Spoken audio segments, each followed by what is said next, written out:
Hi everyone, this is Deepika. Welcome back. I hope कि आप सभी बहुत अच्छे होंगे। एक बार फिर से स्वागत है आपका चैट पोस्ट पर। और आज हम एक बहुत ही बड़े मुद्दे पर बात करेंगे जो आजकल बहुत ही ज़्यादा डिबेट का इशू बना हुआ है। दैट कि सिविल सर्विसेज का जो रिक्रूटमेंट है उसकी साइकिल काफ़ी लंबी है और ऑन एन एवरेज ये 15 मंथ्स लेती है रिक्रूटमेंट करने के लिए, पूरी प्रोसेस जो प्रिलिमिनरी से लेकर इंटरव्यू तक। तो इसको अभी रिसेंट में पार्लियामेंट्री पैनल ने सजेशन दिया है कि इसे अराउंड 6 मंथ का होना चाहिए। और भी बहुत सारे मुद्दों पर बात की गई है इस पैनल के द्वारा, जिसमें ये कई सारे सजेशंस दिए गए हैं कि हमें कहाँ कहाँ पर रिफॉर्म करने की ज़रूरत है। जैसे कि हमें एग्ज़ाम पैटर्न में रिफॉर्म करने की ज़रूरत है, सिलेबस और स्कीम में क्या रिफॉर्म करने की ज़रूरत है, लो टर्नआउट है, इसके क्या कारण है, ये यूपीएससी को एग्जामिन करना चाहिए और स्टूडेंट के साथ शेयर करना चाहिए। देन आंसर की पॉलिसी से रिलेटेड इशू क्या है। ओके, तो ये सारे मुद्दों पर इस पैनल ने बात किया है। डिफरेंट न्यूज़पेपर्स ने इसे कवर किया है यहाँ पर, जैसे आप देख सकते हो। तो इसी पर हम बात करेंगे कि क्या कुछ ये पॉइंट्स हैं जिनको हाईलाइट किया गया है इस पार्लियामेंट्री कमेटी के द्वारा। सो यूनियन पब्लिक सर्विस कमीशन एक कॉन्स्टिट्यूशनल बॉडी है जो आर्टिकल 315 से लेकर आर्टिकल 323 तक इसके प्रोविजंस आपको देखने को मिलेंगे। तो इसके द्वारा रिक्रूटमेंट किया जाता है आईएएस, आईपीएस एंड आईएफएस का। ये आपको कंप्लीट इन्फॉर्मेशन यूपीएससी के वेबसाइट पर भी मिल जाएगी। तो हम लोग बात करेंगे जो एग्जिस्टिंग पैटर्न क्या है, यूपीएससी का एग्ज़ाम पैटर्न जो करंट में है वो क्या है। तो आपको पता है कि जैसे कि जो सिविल सर्विसेज एग्जामिनेशन है ये 3 फेजेस में कंडक्ट किया जाता है। सबसे पहले preliminary examination stage, then mains examination stage, then the interview stage. So these are the 3 stage जो इस पर जिस पर एग्ज़ाम कंडक्ट कराया जाता है। एग्ज़ाम एनुअली होता है। ओके, इसके द्वारा आईएएस, आईएफएस एंड आईपीएस जो होते हैं इनका रिक्रूटमेंट सर्विसेज का जो किया जाता है।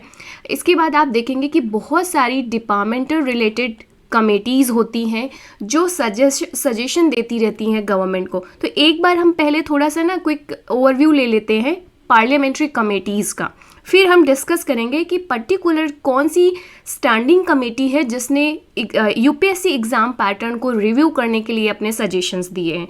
तो पार्लियामेंट्री कमेटीज़ जैसे आप कैटेगराइजेशन कर सकते हैं, financial committees, then standing committees होती हैं जो डिपार्टमेंटल रिलेटेड कमेटीज़ होती हैं जैसे railway, health, then ad hoc and select committees जिनको टाइम टू टाइम सेटअप किया जाता है किसी पर्टिकुलर इशू पर रिपोर्ट प्रिपेयर करने के लिए, एग्जामिन करने के लिए।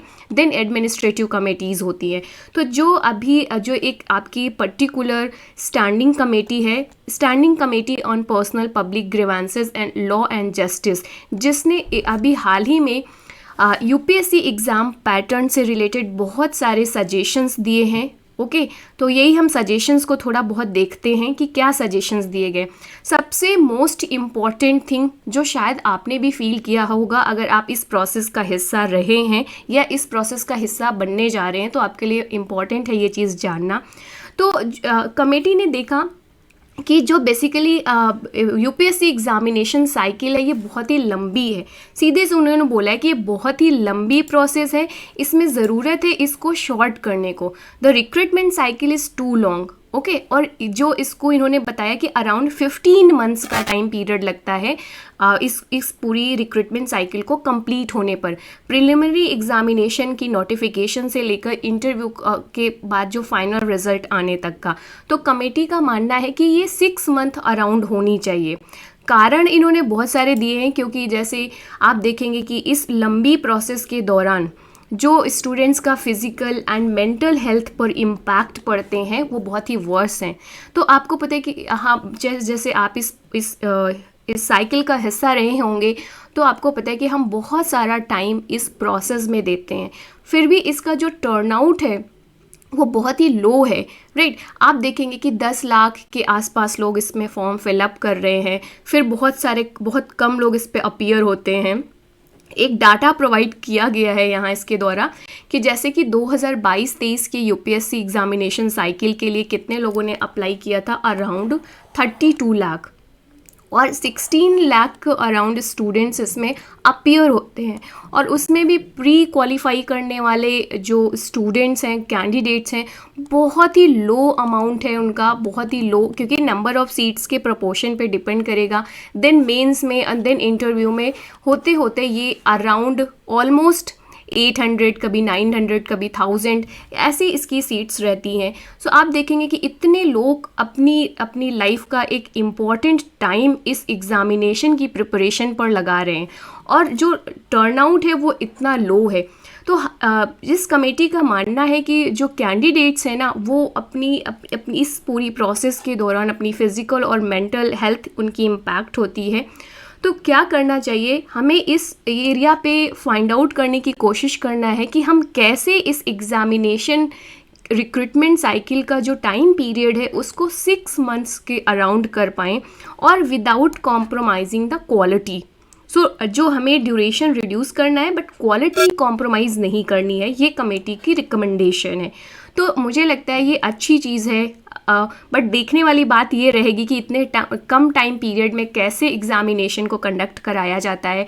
जैसे कि मेंस के जो इतने सारे पेपर्स होते हैं, जीएस के पेपर्स, देन ऑप्शनल के पेपर्स, कंपलसरी पेपर्स, एसे पेपर्स, इनको कैसे इस पे इंक्लूड किया जाएगा, कैसे ये कंडक्ट कराएंगे, या इतना वास्ट सिलेबस को कैसे इतने लिमिटेड समय पे कवर किया जाएगा, ये देखने वाली बात रहेगी कि और फर्दर क्या चेंजेस किए जाते हैं। और मोस्ट इम्पॉर्टेंट एरिया जहाँ पर इस कमेटी ने हाईलाइट किया है वो है स्कीम एंड सिलेबस। तो पैनल का मानना है कि यूपीएससी को जो सिविल सर्विसेज एग्ज़ामिनेशन का जो सिलेबस है उसको भी एक बार रिव्यू करने की ज़रूरत है कि हम वो रेलेवेंट है या नहीं, या प्रेजेंट टाइम के अकॉर्डिंग कैसे है, तो उसमें भी चेंज करने की ज़रूरत है। कमेटी का सजेशन है कि यूपीएससी कैंडिडेट से फीडबैक कलेक्ट कर सकती है, और इस चीज़ की प्रोबेबिलिटी या ऐसे प्रोस्पेक्ट हम खोज सकते हैं कि इस एग्ज़ामिनेशन सिस्टम को इम्प्रूव करने के लिए किस किस एरियाज़ में काम कर सके। जैसे टाइम टू टाइम हम और ट्रांसपेरेंसी को इंश्योर करें, फेयरनेस एग्ज़ाम को और फेयर बनाएं, देन कैंडिडेट फ्रेंडली बनाएं इस एग्ज़ाम को, ये इसमें इसकी संभावनाएं हम खोज सकते हैं।